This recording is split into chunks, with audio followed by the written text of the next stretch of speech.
Hey everyone, Chris here. Today I'm going to show you how to work a decorative stitch into some of your work. It's called the spike stitch. It's really easy. If you can do a single crochet, you can do a spike stitch. I'm going to show you two different ones. I'm going to show you a puff spike stitch and just a basic decorative spike stitch that you can use in a lot of different applications. So come on, grab your yarn and sit down with me.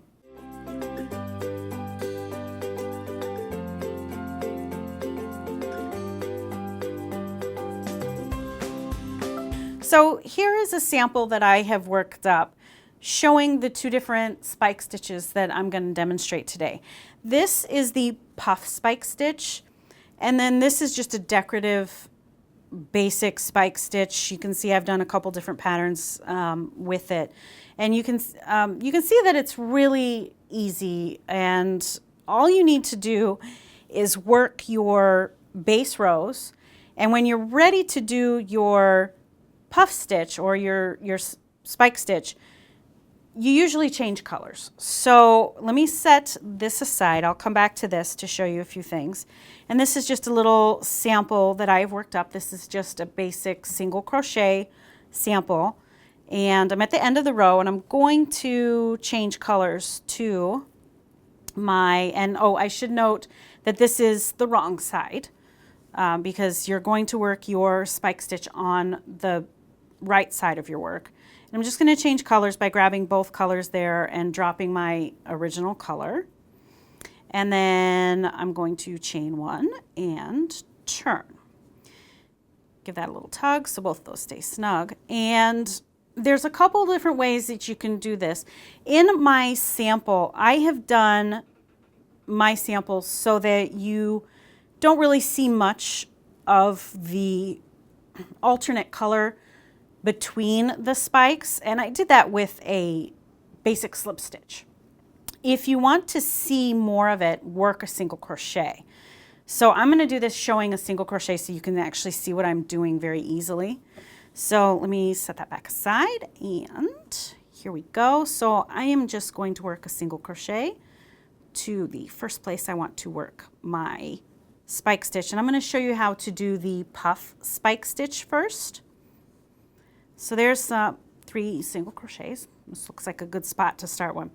So to do a spike stitch, what you're going to do is normally you will enter your stitch, your next stitch here, you know, through the hole, standard place.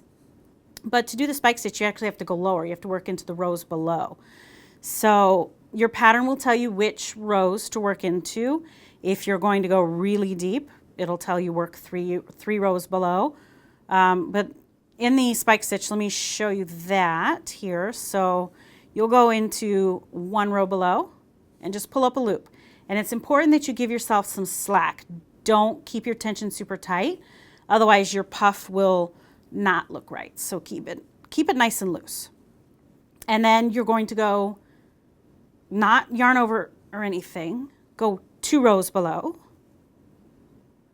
And then I'll do one more to make it really pronounced. We'll go 3 rows below. So you can see there I have to give it a good tug to make sure that I am keeping my tension nice and loose. So that gives me the downward slope to the peak of my puff. Now I need to go back up. So now I'm going to go 2 rows below. Pull it up, keep your loop nice and loose, and 1 row. Go, whoops. All right, so now you're going to have 6 loops on your hook. Yarn over and pull through all 6. This counts as 1 stitch. And as you can see here, it makes a nice little decorative puff or little cluster or star.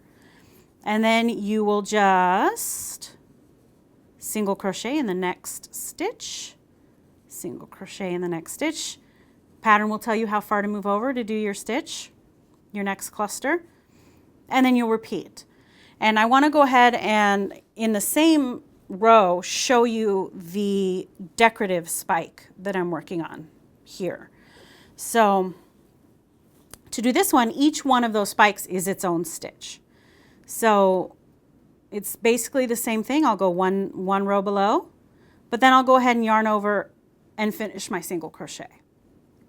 And then how about 2 rows? We'll do 2 rows. Make sure you give yourself a lot of slack there. Yarn over and finish your single crochet. And then we'll go down 3. There we go. Yarn over and finish. So there you go. That is the decorative puff spike stitch, and then this is just a basic decorative stitch. And you can see that the applications for this are infinite. You can put them anywhere in an afghan, on a sweater, even in a dishcloth. So I hope you enjoyed. We'll see you next time. I hope you had fun learning how to work the puff spike stitch or the decorative spike stitch. It's really easy, as you can see. So everything you need to know is in the description bar down below. Don't forget to give us a thumbs up. And if you have any questions or comments, leave them down below and we'll get back to you. See you next time.